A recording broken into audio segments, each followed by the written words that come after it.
Dr. Vicky Palmer from the University of Melbourne gave us some interesting insights into co-design with patients.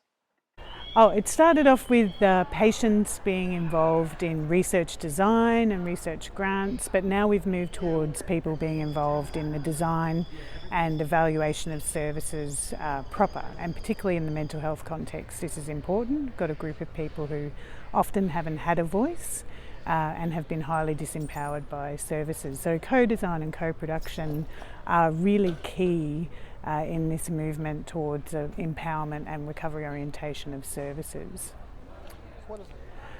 It means bringing people together with staff and people with lived experience and their carers, bringing them together to talk about what's going well in services and what could be better, and working on the things that could be better together and co-designing solutions to improve services.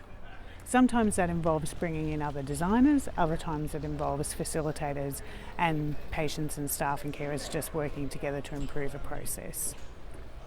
So taking those areas that could be better, people came together and set out some objectives about ways that they could improve those areas within services.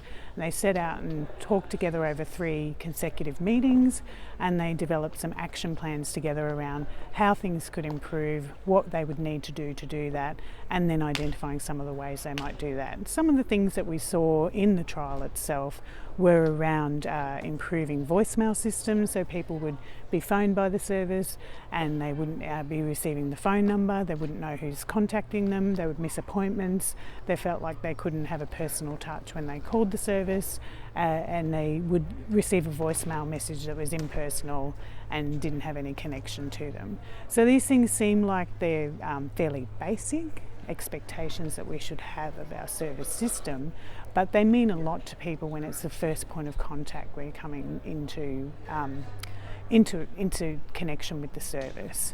And those are the kinds of things that people talked about again and again as being important to them and wanting to see changes around. Take-home messages that we're seeing participation in healthcare improvement in unprecedented ways.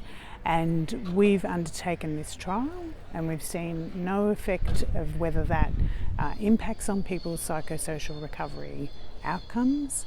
And so there is a real question of what value we might see from people being involved at such levels that are being put forward by government policy documents at the present.